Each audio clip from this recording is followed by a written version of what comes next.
উমৰংচুত সন্ধানহীন হোৱা দলগাঁৱৰ তিনি পৰিয়ালৰ ওচৰত কোলচাৰ কোম্পানীৰ বিষয়ববীয়া উপস্থিত। কিছু সাহায্য প্ৰদান কৰাৰ লগতে কোম্পানীত কাম কৰাৰ সুযোগ প্ৰদান কোম্পানীটোৰ। পৰিয়ালকেইটাৰ গৃহৰ অৱস্থা দেখিলে আপুনিও আৱেগিক হৈ পৰিব। ভঙা জুপুৰিত বসবাস কৰে পৰিয়ালৰ লোকে। উমৰাংচুৰ কয়লাখনিত কাম কৰিব গৈ সন্ধানহীন হোৱা দৰং জিলাৰ দলগাঁৱৰ তিনি পৰিয়ালৰ মাজত এতিয়া হাহাকাৰ অৱস্থা।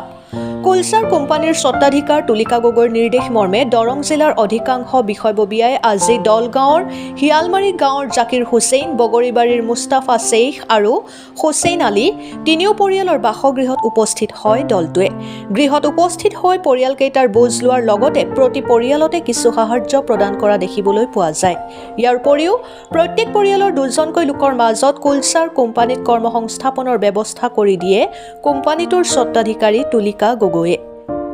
এই কোম্পানীত কাম কৰি মাহিলী মাননি লাভ কৰি ল'ৰা-ছোৱালীক পঢ়া-শুনা কৰাব পাৰিব বুলি আশ্বাস প্ৰদান কৰে। অতি দুখীয়া দৰিদ্ৰ পৰিয়ালৰ মাজত বৰ্তমান হাহাকাৰ অৱস্থা। ভঙা জুপুৰিত নিশা কটোৱা পৰিয়ালটোৰ এনে অৱস্থা দেখি আৱেগিক হৈছে তুলিকা গগৈৰ লগতে কোম্পানীটোৰ লোকে। আনহাতে চৰকাৰ প্ৰশাসনে পৰিয়ালটোৰ প্ৰতি কেনে ব্যৱস্থা গ্ৰহণ কৰিব তাৰ বাবে বাট চাই আছে পৰিয়ালৰ লোকে। মংগলদৈৰ পৰা হবিবুৰ ৰহমানৰ ৰিপৰ্ট, অৰুণোদয় আছাম। হয়, আজি আমাৰ কোলচাৰ কোম্পানীৰ স্বত্বাধিকাৰী সন্মানীয় তুলিকা গগৈ বাইদেউৰ নিৰ্দেশ মৰ্মে আজি 4 নং শিয়ালমাৰী গাঁৱৰ জয়নাল জাকিৰ হুছেইনৰ ঘৰত উপস্থিত হলোঁ। মানুহজন বহু দুখৰ বিষয়, মানুহজন এতিয়ালৈকে ওলোৱা নাই। তেওঁ মৃত্যু হোৱাটো সেইটো মৃত্যু হৈছে, কিন্তু এতিয়ালৈকে ওলাব পৰা নাই। বহুত দুখৰ বিষয়। আমি আহিছোঁ পৰিয়ালৰ লগত সমবেদনা জ্ঞাপন কৰিবলৈ আহিলোঁ আৰু বাইদেৱে আমাক জনাইছে যে যিহেতু ক্ষেত্ৰত দুজন বাচ্চা আছিল, সৰু বাচ্চা দুজন পঢ়ি আছে, পঢ়াৰ ক্ষেত্ৰত যাতে কোনো অসুবিধা নহয় সেইবাবে বাইদেৱে ঘৰৰ পৰিয়ালৰ যিকোনো এজন ব্যক্তিক কৰ্মসংস্থাপন দিয়াৰ ব্যৱস্থা কৰিছে। এজন ব্যক্তি কৰ্মসংস্থাপন পালে বাচ্চা দুটা পঢ়াৰ ক্ষেত্ৰত ভালেখিনি সুবিধা হ'ব। আৰু বাইদেৱে আমাক ইনষ্ট্ৰাকশ্যন এনেকৈ দিছে যাতে অহা মাহৰ পৰাই কাম আৰম্ভ কৰিব পাৰি। হয়, আজি আমি উপস্থিত হৈছোঁ 4 নং শিয়ালমাৰী গাঁৱৰ এই জাকিৰ হুছেইন নামৰ ব্যক্তিজন যোৱা 2 দিন হ'ল আজি কয়লাখনিত যাই কাম কৰা অৱস্থাত তেওঁৰ হঠাতে অঘটন হৈ তেওঁ মৃত্যুমুখত পৰিলে। তেওঁৰ হেৰিখিনি আজিলৈকে ওলোৱা নাই।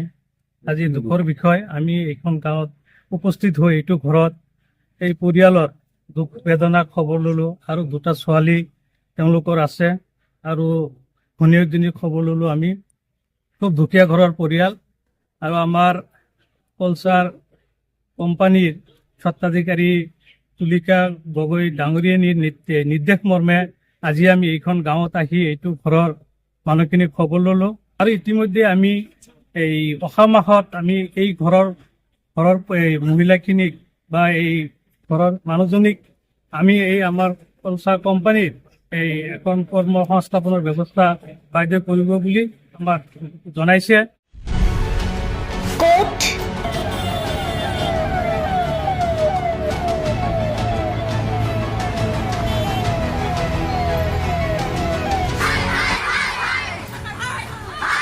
কিয়, কেনেকৈ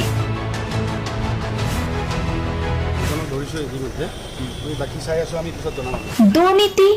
ৱাইফজনীয়ে কৈছে বোলে এওঁ মোৰ হাজবেণ্ড। আপুনি কোন হে ক'বলৈ এওঁ অবৈধ বুলি? অনিয়ম, ভ্ৰষ্টাচাৰ, একো নায়কতাবাদ। এতিয়াৰ পৰা আৰু নহ'ব। আমি দিম সত্য বাতৰি।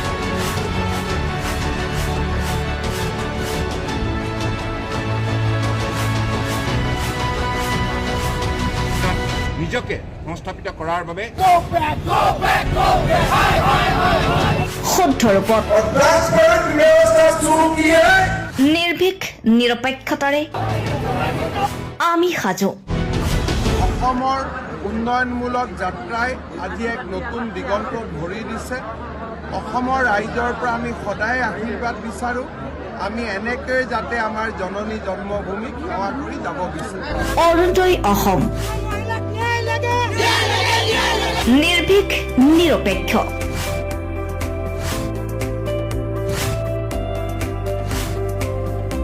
ৰাইজৰ বাবে ৰাইজৰ পক্ষত অৰুণোদয় অসম